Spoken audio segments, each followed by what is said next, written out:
Assalamualaikum warahmatullahi wabarakatuh. Astagfirullah. Oke, eh, ini adalah pertemuan keempat ya, masalah probabilitas. Jadi di sini sebagai pengantar aja, eh,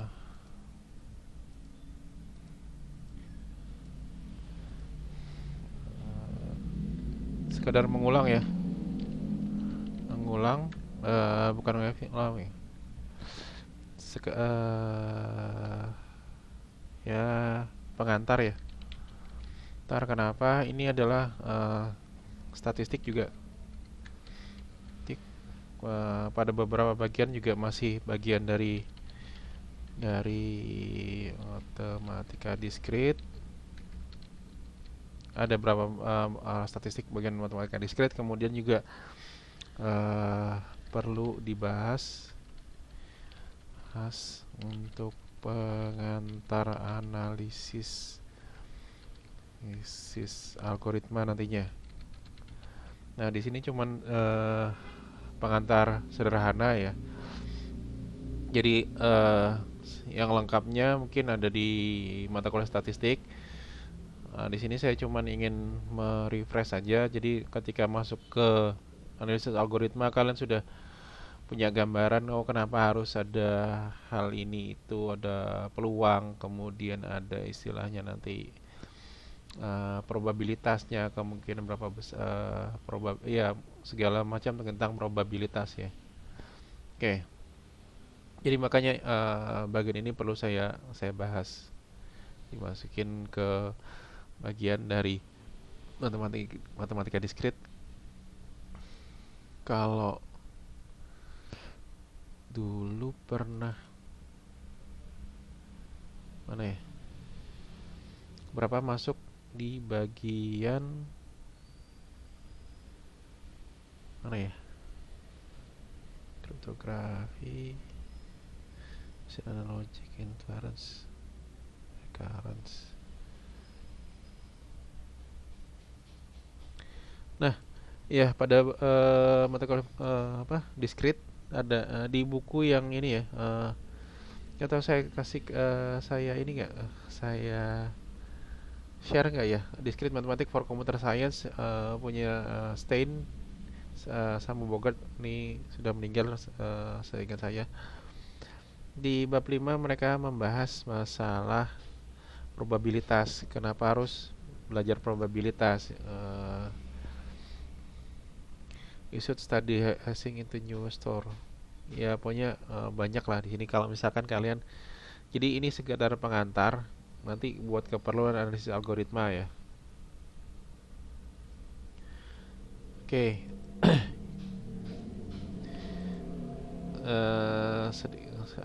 berapa hal yang perlu diketahui. Pertama adalah masalah percobaan atau probability eksperimen. Percobaan atau probability eksperimen adalah sembarang proses untuk menghasilkan data.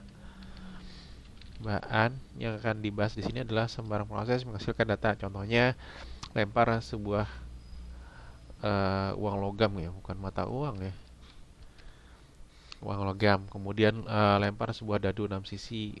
Nanti hasilnya apa aja? Jejak pendapat tentang rencana diberlakukannya undang-undang tertentu.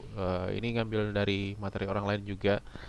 Kemudian sebagian juga saya ambil dari punyanya Pak Dr. Andes Arif ini dari Universitas Negeri Semarang tahun 2008 ya.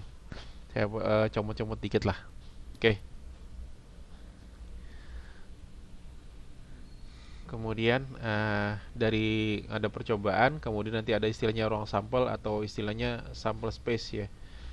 Ruang sampel, ruang kejadian. Ruang sampel adalah himpunan semua hasil yang akan muncul pada suatu percobaan. Sedangkan ada juga istilah titik sampel, setiap unsur atau elemen atau anggota dari ruang sampel. Kemudian ada juga istilahnya event atau kejadian, hasil dari suatu percobaan yang punya sifat tertentu. Ada atau himpunan bagian dari ruang sampel. Contohnya gimana? Contoh percobaan dalam pertentuan ruang sampel. Misalkan pelemparan uang koin. yang memiliki ada misalkan di koin yang lama ya, nggak tahu koin sekarang. Kalau yang dulu ada istilahnya sisi angka yang cuman ada angkanya berapa, kemudian ada sisi gambarnya, misalkan eh, angkanya 50 gitu ya. Kemudian gambarnya gambar burung Garuda misalkan. Untuk jadi koin dilempar untuk menentukan siapa yang terlebih dahulu mendapatkan bola pada awal pertandingan sepak bola. Jadi ada pertandingan sepak bola, siapa yang dapat bola duluan, mereka toss koin ya atau lempar koin ke atas, nanti yang jatuh apa, misalkan ada yang milih gambar dulu. Nah, di sini ya. Jadi pada pelemparan koin, ruang sampelnya apa? Ada sisi angka, ada sisi koin. Jadi ini himpunan ya. Kemudian titik sampelnya sisi angka dan sisi gambar. Itu adalah percobaannya melempar koin ya. Kemudian ruang sampelnya adalah ini himpunan semua himpunan kemungkinannya, kejadiannya hasilnya ya. Bisa keluar sisi angka, bisa keluar sisi gambar. Titik sampelnya ya jelas elemen-elemennya ya, entry-nya. Kemudian contoh yang lain, contoh percobaan dan dalam penentuan ruang sampel, misalkan ada di dadu sisi 6 ya, dadu normal lah, dilempar untuk menentukan besar langkah pemain ular tangga. Jadi misalkan lempar dadu, langkahnya berapa, ruang sampelnya apa, nanti keluar dadu bernilai 1, 2, 3, 4, 5, 6, titik sampelnya berapa, 1, 2, 3, 4, 5, 6, sesuai dengan nilai angka yang ada pada sisi dadunya ya, titik sampelnya. Kejadiannya apa? Diperoleh nilai dadu bernilai lebih dari 4. Berapa aja? Berarti kalau lebih dari 4, 5 sama 6. Nah, kejadiannya seperti itu. Jadi bisa jadi kejadiannya diperoleh semua bilangan prima. Berapa aja? 2, 3, 5 misalkan, itu kejadian ya. Kita ingat kejadian tadi adalah istilahnya adalah himpunan bagian dari ruang sampel atau suatu hasil dari percobaan yang punya sifat tertentu, itu adalah kejadian. Nah, kalau misalkan ada ruang sampel lagi, ya, ruang sampel pelemparan dua dadu. Jadi misalkan dua dadu dilempar sekaligus. Bila dua dadu dilemparkan sekali, berapa banyak titik sampel dalam ruang sampelnya? Titik sampelnya berapa ya? Misalkan kemungkinan keluar ini kan sama-sama 6, 65, 64, 63, 62, 61 nih ya misalkan. Ada 56, 55, 54, 53, 52, 51 dan seterusnya ya. Jadi misalkan dadu pertama keluarnya misalkan 6, di sini keluarnya dadu kedua keluarnya 6. Ini kumpulan sampelnya ya. Berarti ukurannya adalah 36 anggota ruang sampel ya. Titik sampelnya ada 36. Jadi ruang sampel terdiri dari 36 titik sampel, di mana semestanya ruang ruang sampelnya S-nya adalah kombinasi dari angka 1 sampai 6 gitu ya. Kombinasi I, J isinya adalah 1 sampai 6. Jadi bisa jadi 11, 12, 13 gitu dan seterusnya sampai 66.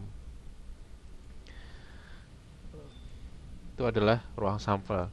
Nah, sekarang coba tentuin ya. Misalkan kita ini ada kalian kerjakan tugasnya. Jadi sambil mereview, sambil baca-baca, nanti coba kerjakan.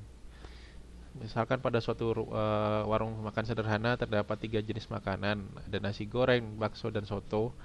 Terdapat 2 jenis minuman, es teh sama es jeruk. Tentukan ruang sampel pasangan makanan dan minuman yang dapat dipilih. Jika misalkan maksimal mengambil satu jenis makanan dan satu jenis minuman. Jadi misalkan kalau ada yang mau makan gitu ya, cuman boleh ngambil satu jenis makanan dan satu jenis minuman, kira-kira hasilnya apa aja? Oke ya, tolong ini ada tanda tugas, jadi kerjakan sebagai tugas. Yang kedua, tentukan ruang sampel. Suatu kertas akan berisi 3 angka yang bentuk dari angka 1, 3, 5, 7, 9. Jika terdapat jika perulangan angka boleh dilakukan, kira-kira ruang sampelnya apa aja? Misalkan tidak ada perulangan, ruang sampelnya apa aja. Jadi tugasnya adalah kalian menentukan ruang sampel ya, sample space. Oke. Dua sudah tugasnya, 2 poin. Nah, ini halaman kosong. Sengaja saya kosongin biar nanti ada istirahat jeda dikit. Oke, lanjut.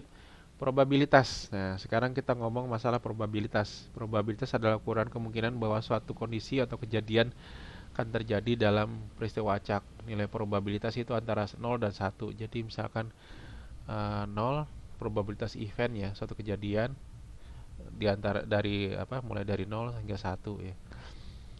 Kalau 0 itu tidak akan terjadi, kalau 1 itu pasti terjadi. Semakin besar nilai probabilitas, semakin besar pula suatu kondisi akan terjadi atau kejadian terjadi. Ya, pokoknya seperti itulah.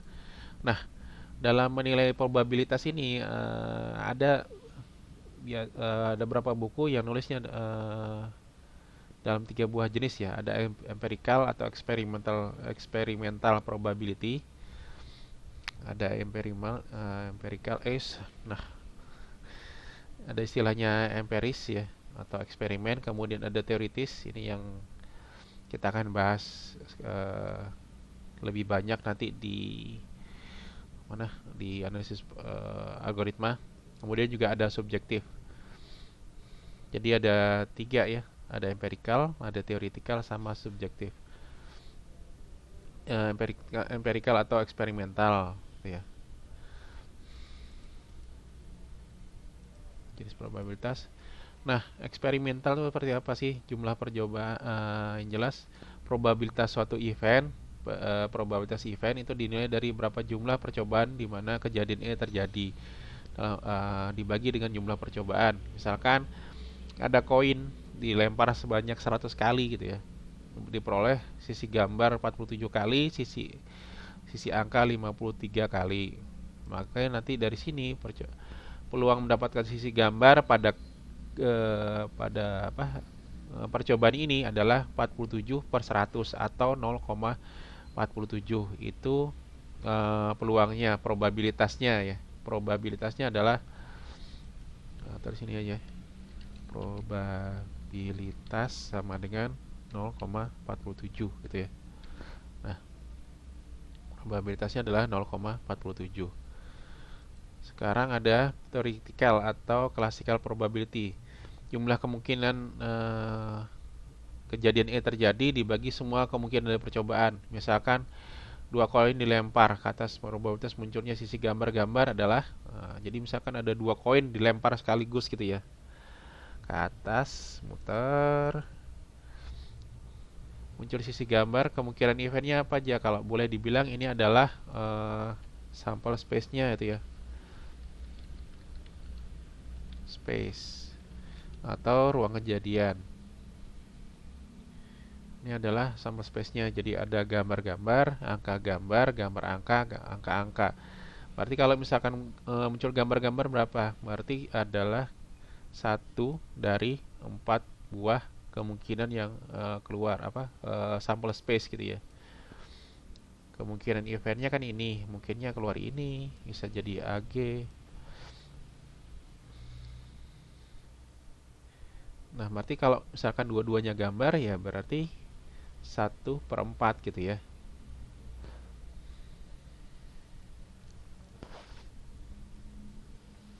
Semoga bisa dipahamin ya. Ini kan jumlah sampel space-nya ada 4 gitu kan. Atau titik titik sampelnya ada 4. Kemungkinan eventnya kita pengen eventnya adalah muncul gambar-gambar. Berarti kan 1/4 gitu ya. Nah, kemudian juga yang terakhir dari 3 jenis ini ada istilahnya subjective probability. Berdasarkan intuisi atau alasan orang yang menentukan probabilitas. Jadi subjective probability adalah akumulasi dari pengetahuan, pemahaman, dan pengalaman yang disimpan dan diproses dalam pemikiran manusia. Jadi sangat bergantung siapa yang menilainya.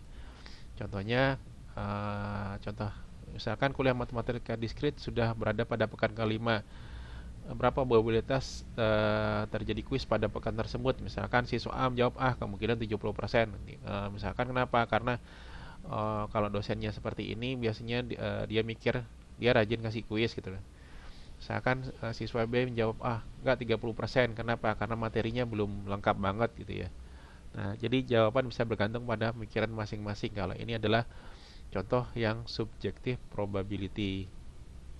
Nah, yang kita bahas paling banyak nanti adalah theoretical atau classical probability. Oke.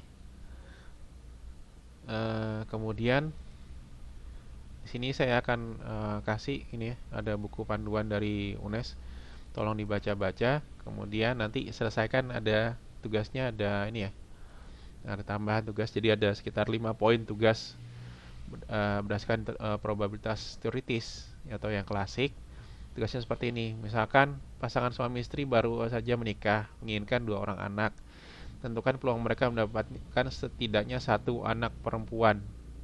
Berapa nih misalkan peluangnya? Kalau misalkan pengennya dapat 2 orang anak, kalau misalkan paling tidak ada 1 orang perempuan, kira-kira probabilitasnya berapa? Probabilitas ya, secara teori klasik ya, pakai probabilitas klasik. Kemudian 2 dadu dilempar bersamaan, tentukan kemungkinan jumlah mata dadu adalah 9 atau 10. Ini tugasnya ya. Kemudian suatu kantung berisi 4 bola merah, 3 bola hijau, 2 bola putih. Akan diambil 2 buah bola sekaligus secara acak tanpa melihat langsung isi kantongnya. Jadi misalkan ada kantong udah diisi 4 bola merah, 3 buah bola hijau, dan 2 buah bola putih.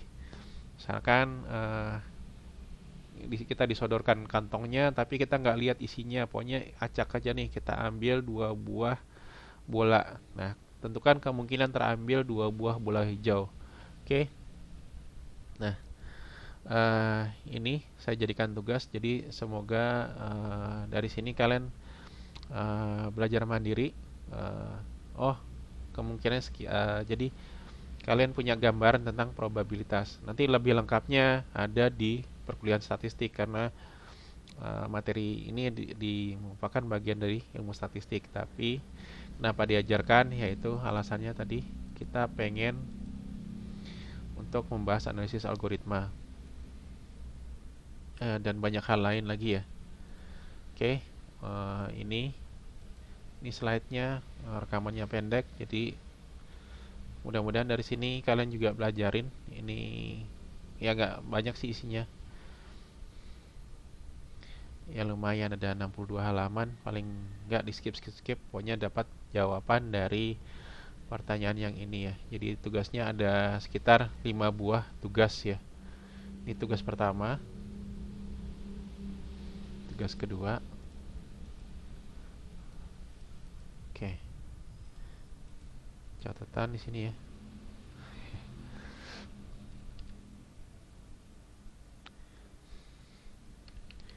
Lihat juga pada slide 10 dan 11. Semoga nggak berubah slide-nya. Oke, nih saya ekspor ke PDF. Kalau misalnya ternyata tidak punya LibreOffice, jadi tugasnya ini ya, ada 5 poin lah. Oke, terima kasih. Assalamualaikum warahmatullahi wabarakatuh.